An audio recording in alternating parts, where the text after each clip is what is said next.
1751년 2월 18일 웨슬리가 영국 북방으로 여행을 떠나기 전에 런던 파운드리에서 스노우 필츠로 가서 그곳 신도들과 작별하려고 떠나가다가 도중에 빙판에 넘어져 돌에 부딪혀 발목을 크게 다친 일이 있었습니다. 그래서 웨슬리는 여행을 일단 중단하고 바질 미망인의 집에서 일주일간을 유숙하게 되었습니다. 병에서 회복되어 청혼을 하고 동생과 따르는 사람들에게 이야기를 했더니 결혼을 하게 되면 전도와 설교를 더 많이 못하게 된다고 하면서 한사코 말렸습니다. 얼마 후 두 사람은 결혼식을 올렸으나 행복한 가정생활을 누리지는 못했습니다. 그녀는 성격이 원래 포악하고 남달리 질투심이 강한 여성인데다 항상 남편을 믿지 못하였습니다. 그리하여 언제나 웨슬리를 감시하고 때로는 남편의 포켓을 뒤져 편지들을 훔쳐 읽고는 조그만 꼬투리라도 있으면 폭언을 하고 그를 괴롭혔습니다. 때로는 그의 서신에다 웨슬리의 명예를 훼손하는 문구를 써넣어 그를 비방도 하고 외부로 공표도 하였습니다. 그를 늘 의심하기 때문에 그가 마차 여행을 다닐 때에는 그가 떠난 다음 그의 뒤를 쫓아가 마차 안에 누가 타고 있나 조사를 해보기도 하였습니다. 한 번은 에란에서 전도 여행 중에 어느 숙소에서 들었을 때의 일인데 웨슬리의 전도인 존 햄슨이 그 숙소를 방문하였습니다. 웨슬리는 방바닥에 넘어져 있고 그녀는 씩씩거리면서 손에 머리카락 한 줌을 쥐고 있었습니다. 그녀는 웨슬리의 머리채를 잡아 끌고 다녔었던 것입니다. 이러한 웨슬리의 비참한 결혼 생활은 1782년 10월 14일 그녀가 웨슬리보다 10년 앞서 세상을 떠남으로 막이 내려졌습니다. 웨슬리는 그녀의 자제하지 못하는 질투심과 악독하고 포악한 성품 때문에 30년을 암담하게 지냈다고 사람들은 말합니다. 그러나 웨슬리는 하나님은 저의 오랜 세월 동안의 고난을 선으로 바꿔주셨습니다. 만일 그녀가 좀 더 좋은 아내였다면 저는 하나님의 크신 사업에 충성을 다하지 못하고 그녀를 기쁘게 해주기 위해 더 힘썼을지도 모릅니다. 라고 하였습니다. 요한 웨슬리는 전도하기 위하여 50년 동안 말을 타고서 25만 마일을 돌아다녔습니다. 그리고 그동안에 4만 2천 번이나 설교하였고 그 틈에도 200권이 훨씬 넘는 책을 펴내었습니다. 참으로 하나님께서 하신 일이 아니면 아무도 해낼 수 없는 일이었습니다. 요한 웨슬레는 51살이 되면서 한때 폐결핵을 앓은 적이 있었습니다. 이제 죽은 목숨이란 생각이 든 그는 즉시 자기 묘지의 비석에다 새길 글을 지었습니다. 여기 요한 웨슬리의 몸이 묻혀 있다. 활활 타오르는 불길 속에서 간신히 끌어낸 몸. 그는 50살에 폐병으로 죽었다. 10파운드의 빚을 남기고 떠나면서 그는 이렇게 기도하였다. 하나님이여 자비를 베푸소서. 하지만 요한 웨슬리는 얼마 후에 병이 완쾌되어 다시 일을 시작하였습니다. 어느 날 웨슬리는 쇼암으로 가는 길에 말이 발을 헛디뎌 넘어지는 바람에 말에서 떨어져 말 밑에 다리가 깔려 갈비뼈가 부러졌습니다. 이 때문에 여러 달을 고생한 적도 있습니다. 여러 지방을 여행하는 동안 폭풍과 추위에 시달린 적도 많이 있었습니다. 1745년 2월경 영국의 북부 지방을 여행하였는데 눈과 얼음이 뒤덮인 험한 길에서 그가 탄 말이 넘어지는 바람에 곤두박질을 하여 다친 적도 있었습니다. 요한 웨슬리가 72세 고령에 이르렀을 때 그는 로드경에게 자기는 매년 4, 5천 마일의 여행을 하였으며 여행 중에 영국 스코틀랜드 에란에서 각층 각 계급의 다수의 사람들에게 전도하였다고 자랑삼아 말하였습니다. 당시의 영국 내의 도로는 말할 수 없이 험악하였습니다. 그럼에도 불구하고 웨슬리는 매일 평균 25마일 이상을 손에 책을 들고 독서하면서 걸었습니다. 1773년 이후로는 마차를 타고 다녔으나 그 전에는 대개 마상 여행을 하였는데 마상 여행을 할 때 그는 말고삐를 늦추어 놓고 타고 가면서 독서하는 것이 습관이었습니다. 그가 읽은 책의 종류는 시가의 철학서류와 역사, 그 밖에도 여러 종류가 있었습니다. 이렇게 하면서도 그는 매일 90마일 이상을 여행하는 때도 있었습니다. 웨슬리가 이와 같이 마상 여행을 하는 가운데 무수한 곤란을 겪었는데 어떤 때는 생명의 위험을 당하기도 하였고 날씨로 인한 곤란을 무수히 당하였습니다. 웨슬리는 설교자로서 모든 요소를 구비하였습니다. 그는 표정에 능한 용모와 광채나는 눈과 맑은 음성과 씩씩한 기상을 가졌기에 청중들은 그의 설교에 더욱 심취할 수 있었습니다. 연로하여서도 그의 음성은 우렁차고 똑똑하여서 영국 내에서 제일 큰 홀 교회당에서 설교할 때 맨 뒤에 앉은 사람까지 다 그의 말을 들을 수 있었고 오교에서도 수천 명의 청중이 그의 설교를 다 들을 수 있었습니다. 웨슬리의 설교는 박력과 영력이 있어 듣는 사람의 심금을 울리고 폐부를 찔렀습니다. 1744년 8월 24일 성 바돌롬의 제일에 웨슬레는 옥스포드 대학에서의 설교 순번이 되어 소환함을 받았습니다. 동대학의 특대 교우생은 2년 1차 성 마리아 교회당에서 설교할 것이라는 조항이 있었습니다. 이 규정에 의하여 웨슬리는 1738년과 1741년에 설교하였고 이번이 세 번째였습니다. 첫 두 번은 그의 명성이 높지 못하였던 까닭으로 큰 인기를 끌지 못하였으나 이때에는 그의 명성이 상당히 높아진 때였던 만큼 대학의 명사들을 포함한 많은 사람들이 참석하였습니다. 웨슬리는 무리가 다 성령에 충만하여 라는 성구를 읽고 성경 본위의 그리스도교라는 문제로 설교하였는데 그는 도도한 논변으로 성경의 도리에 벗어나게 행동하는 모든 일을 공격하는 설교를 하여 이로 인하여 그 자리에 참석했던 교계 중진들의 분노를 샀으며 옥스포드 대학 내에서와 일반 교계에 큰 무리를 일으켰습니다. 웨슬리의 설교 초고는 옥스포드 대학 부총장이 가져다가 검토한 결과 웨슬리를 책벌하는 게 맞다고 선언하였습니다. 그 후에도 웨슬레는 여러 번 옥스포드를 방문하였으나 대학의 당국자들이 그의 직언적 설교를 싫어하였으므로 그는 다만 소집회에서만 설교하였습니다. 그러나 1751년 그가 다시 모교를 방문하였을 때에는 그에게 대한 대학의 태도는 변하여 어디를 가든지 모든 사람이 예절을 갖추었고 나에게 대하여 손가락질하거나 조롱하는 사람이 없었다고 했습니다. 1751년 6월 1일 그는 26년 동안이나 그가 가지고 있던 특대 교우생의 특전을 자진하여 포기하였습니다. 웨슬리는 여러 방면에서 많은 일을 한 분이었습니다. 그는 부흥사요, 교육자요, 사회사업가요, 저술가이기도 했습니다. 킹스우드의 광부들의 자녀를 위해 세운 학교와 뉴캐슬에 있는 고아원이 이것을 말해주고 있습니다. 그리고 파운드리 교회의 모든 시설과 사업도 그 하나의 예입니다. 파운드리 교회에서는 넉넉한 사람들에게서 돈이나 옷가지를 모아 가난한 사람들에게 나눠주기도 하고 교회당을 4개월 동안이나 공장으로 사용하여 양털을 고르는 일과 실 뽑는 일을 하게 했으며 그 후에는 일손이 남아도는 부인들을 편물을 하게 했습니다. 1743년에는 런던 신도회 회원 중에서 46명을 뽑아 런던시를 23구역으로 나누고 각 구역에 2사람씩 배정하여 병자와 가난한 사람들을 돌보게 했습니다. 뉴캐슬의 고아원은 1742년에 기도와 믿음으로 설립되었는데 이 건물은 여러모로 이용되었습니다. 예배실과 노동자의 휴게소와 교역자의 수양 도장으로도 쓰였으며 동시에 전도 본부로도 사용되었습니다. 또한 런던시의 웨스트 스트리트 교회도 사회 사업의 본산이었습니다. 웨슬리는 이곳에 자선사업 연합회 본부를 두고 여러 가지 사업을 했으며 빈민학교를 세워 가난한 집 자녀들을 가르치고 가정구조회를 조직하여 옷이나 음식을 거두어 가난한 사람들을 구제하였습니다. 그 밖에도 웨슬레는 파운드리가와 웨스트카와 브리스통에 병원을 세워 가난한 사람들을 치료해 주었습니다.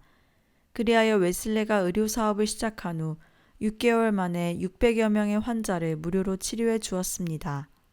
1774년 영국의 흉년이 들어 가난이 전국을 휩쓸었을 때 웨슬레는 그 구제의 방법으로 금주를 주장하였습니다. 웨슬레는 또 빈민은행의 창시자이기도 했습니다. 1746년 얼마간의 자금을 마련하여 빈민은행을 설립하고 가난한 사람들에게 싼 이자로 돈을 꿔주었습니다. 웨슬리는 또한 노예제도를 반대하였습니다. 웨슬리는 아무리 수입이 많아도 해마다 28파운드의 적은 생활비를 제외한 나머지 돈을 거의 다 구제금으로 사용했습니다. 그리고 그가 경영하는 책방에서 들어오는 이익금에서 3만 파운드의 큰 돈을 자선 사업에 썼습니다. 한 번은 세무서원이 웨슬리가 많은 돈을 자선 사업에 쓰는 것을 보고 큰 부자인 줄을 알고 세금을 많이 받아내기 위해 재산을 조사해 본 결과 그가 갖고 있는 값진 물건이라고는 겨우 은으로 된 식기 2개뿐이라는 것을 발견할 수 있었습니다. 웨슬리는 또한 저술가로도 이름이 높았습니다. 그는 전도회 자선 사업에 그리고 교육 사업에 바쁜 나날을 보내면서도 남은 시간을 쪼개어 독서와 저술에 힘을 기울였습니다. 그는 해마다 4,500마일의 여행을 다니면서 4만여 회의 설교를 했고 400여 권의 책을 써내어 싼 값으로 보급했습니다. 1743년에는 런던 신도회 회원 중에서 동정심과 활동력이 많은 사람 46명을 뽑아 감찰원의 직을 맡겨 런던시 전체를 23구역으로 나누어 각 구에 2사람씩 배정하여 병자와 가난한 자를 돌아보게 하였고 매주 한 번씩 교회 내 집사에게 상황을 보고하게 하였습니다. 웨슬레는 또한 열렬한 금주주의자로서 알코올의 사용을 비록 그것이 약용이라 할지라도 반대하였고 주류 판매자는 독살자의 괴수며 인민을 지옥으로 몰아넣는 자라고까지 하였습니다. 1774년 영국에는 큰 흉년이 들어 빈궁이 전 사회를 위협했을 때 웨슬레는 그 구조책으로 금주를 절규하여 영원히 금주하자, 양조업을 철폐하자라고 외쳤습니다. 또한 노예제도를 반대하였고 노예 폐지 운동이 생기기 전에 인신을 매매하는 것은 모든 죄악의 총화라고 하였습니다. 한 번은 세무원이 웨슬리가 거대한 금액을 자선 사업에 쓰는 것을 보고 그를 큰 재산가일 것이라고 생각하고 세금을 징수할 목적으로 그의 재산을 조사하는데 웨슬리의 가정에 은그릇이 몇 개나 되는가 물으니 웨슬리는 나에게는 런던의 은숟갈 2개와 브리스톨의 2개밖에 없습니다. 내 주위에 빵을 먹지 못하는 사람이 없어지기 전에는 영원히 은식기를 더 사지 않을 것입니다. 라고 하였습니다. 그는 일찍이 나는 언제나 분주하게 지내지만 조급하게 굴지는 않는다. 그 이유는 나는 무슨 일이나 일정한 시간에 침착한 태도로 완수할 만한 일이 아니면 애당초에 시작도 아니하는 까닭이다 라고 말한 것처럼 모든 일의 시간과 순서를 정하고 처리하여 앞으로 나갔으며 그리고 남은 시간을 독서와 저술에 썼습니다. 그래서 그는 매년 4,5천 마일의 여행을 하면서도 일생 동안 4만여 회의 설교를 하였으며 400여 권에 달하는 저서를 하여 가치 있는 책을 싼 값으로 보급하는 일에 선구자가 되었습니다. 그는 언제나 평이하고 간결한 글을 쓰기를 힘썼습니다. 그의 저서로서 첫 손가락에 꼽을 것은 무엇보다 일기입니다. 그의 일기는 저서 중에서도 복음주의 부흥운동의 역사가 가장 상세히 기록되어 있습니다. 이 일기에는 그의 생애와 메도디즘의 역사가 함께 실려 있으며 에버스 가정에서 일어난 중대 사건 몇 가지도 나타나 있습니다. 그 밖에도 감리교회 초기의 평신도 전도인들과 신도들의 당한 박해와 수고의 기록과 그들이 모든 난관을 무릅쓰고 부패한 사회의 복음을 선포한 눈부신 활동의 자취를 엿볼 수 있습니다. 웨슬리의 일기는 그의 생애와 그가 영도한 부흥운동의 기록만 되는 것이 아니라 그가 살던 18세기의 영국 사회상의 유례없는 기록이었습니다. 교통기관, 도로의 험난함, 영국 도시와 촌락의 실정, 영국 사회의 형편이 여실히 나타나 있습니다. 웨슬리는 또한 런던에서 종교 서류회사가 창립되기 17년 전, 즉 1782년에 벌써 그리스도교 서류회사를 창립하여 특히 기독교 소책자를 많이 발간하여 보급하였습니다. 이 회사를 통하여 그는 방대한 명절을 요약, 발간, 보급하였습니다. 이 회사를 통하여 총 50권으로 된 기독교 총서를 발간하였습니다. 웨슬레의 신약 성경 약주는 1755년에 발간되었는데 이것은 그의 설교집 제1권과 함께 감리교회 도리의 표준서라 할 수 있습니다. 웨슬레의 설교집 제1집은 1746년부터 1760년간에 발간되었습니다. 웨슬리가 1743년으로 1745년간에 발표한 종교적 이성적 인사에게 호소함이라는 논문은 가장 이름이 높은 논문이었습니다. 이 논문은 감리회를 변호하는 점에서만이 아니라 기독교 전체를 변호하는 점에서도 정평이 나 있는 논문입니다. 1799년 그는 아미니안이란 잡지를 발행하였는데 그 목적은 유신앙론자 혹은 도덕 폐기론자들의 잡지에 대항하는 것으로 신앙의 용사들의 서신과 생애를 소개함으로써 경험적 실천적 종교의 모습을 선전하고자 함이었습니다. 웨슬리는 40년간이나 파운드리가에서 서점을 경영하였고 1777년에는 시티로드에 신축한 예배당으로 이 서점을 옮겼는데 이 서점이야말로 감리교 소속의 서점 시초로서 기독교 서점의 보급과 전도비 보충에 큰 공헌을 하였습니다. 웨슬리는 또한 그의 동생 찰스와 함께 성가의 저작과 번역과 출판에 커다란 공헌을 하였습니다. 시티로드 예배당이 건축된 이듬해 즉 1780년에는 525편의 성시를 모은 찬송가를 출판하여 메도디스트라고 부르는 사람들의 소용으로 편찬된 찬송가라는 긴 명칭을 붙여 사용하게 하였습니다. 그는 찬송가를 다만 노래로서만이 아니라 경험적, 실용적 신학이라고 불러 신앙생활의 지침으로 여겼습니다.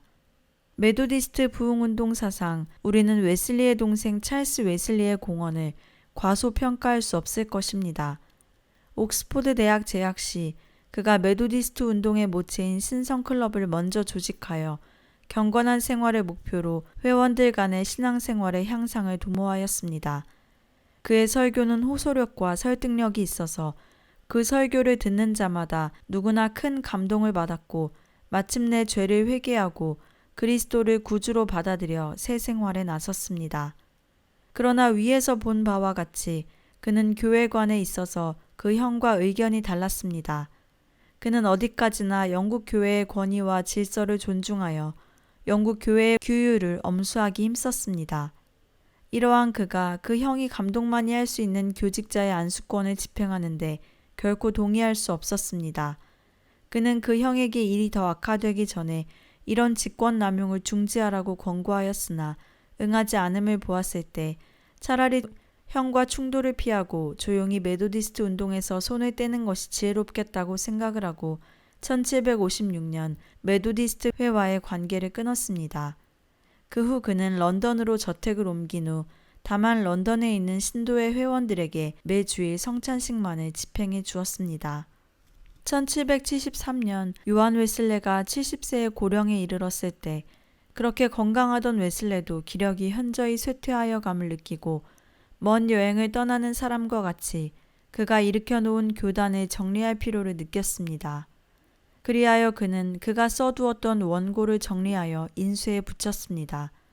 그러나 그보다도 더 그 마음에 염려되는 것은 그가 지난 40년 동안 전심전력으로 키워놓은 메도디스트 회와 그 밖의 모든 기관의 장래 문제였습니다. 그는 자기가 일으킨 부흥운동이 그렇게 큰 결과를 맺은 것을 보고 그 운동이 비교적 짧은 시일 동안에 영국 전역과 미주 여러 곳에까지 파급된 것을 하나님께 감사하였습니다. 그러나 만일에 자신이 별세한 후에 적당한 후계자가 없으면 그 사업이 계속될 수 없을 것을 염려하였습니다. 그리하여 웨슬리는 자신의 후계자를 물색하던 중 1763년에 요한 플래처를 만났습니다. 그는 스위스 태생으로 1750년에 영국으로 건너와 메도디스트 회원이 된 후 1755년 1월 23일 중생의 경험을 얻었으며 1757년 영국 교회의 장로가 되었고 1760년 마델리 교회의 목사로 임명되어 충실히 교역에 종사하고 있습니다. 웨슬리는 플래처를 발견하고 그를 자신의 가장 적당한 후계자로 생각하고 그를 불렀습니다. 그대가 바로 그 사람이다. 하나님께서 그대에게 메도디즘의 경륜을 깨닫게 하셨다. 나와서 하나님의 성호를 받들라 라고 2차례 간곡히 불렀으나 그는 응하지 않았습니다.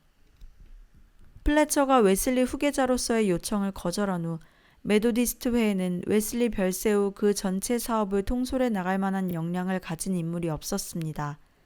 그리하여 웨슬레는 1784년에 메도디스트 회를 한 독립된 조직체로 만들 계획을 발표하였는데 이것이 이른바 표고문입니다.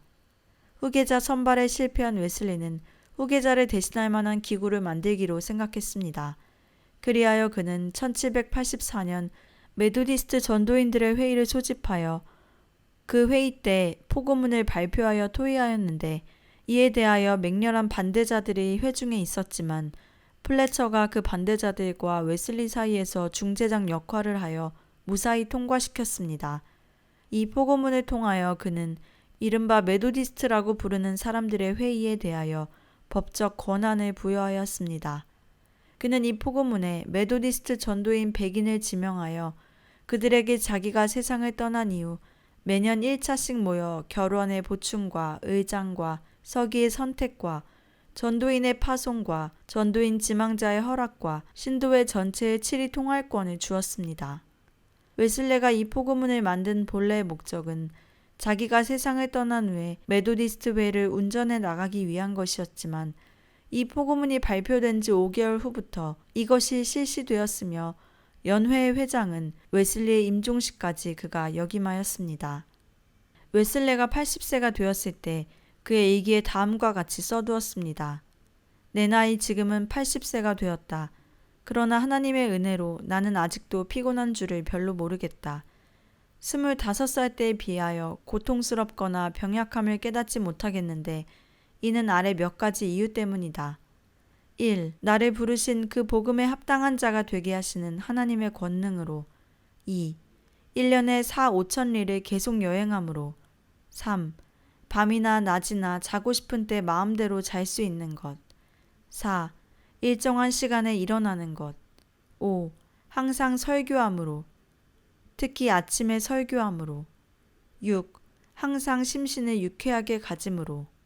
이와 같이 그는 80이 넘도록 신체를 보존하다가 85세에 이르러서야 그는 비로소 이전만큼 원기가 왕성하지 못하다는 느낌과 알력이 쇠퇴한다는 감각을 가지게 되었습니다. 그러나 이때에도 그는 잠시도 쉬지 않고 활동하였습니다.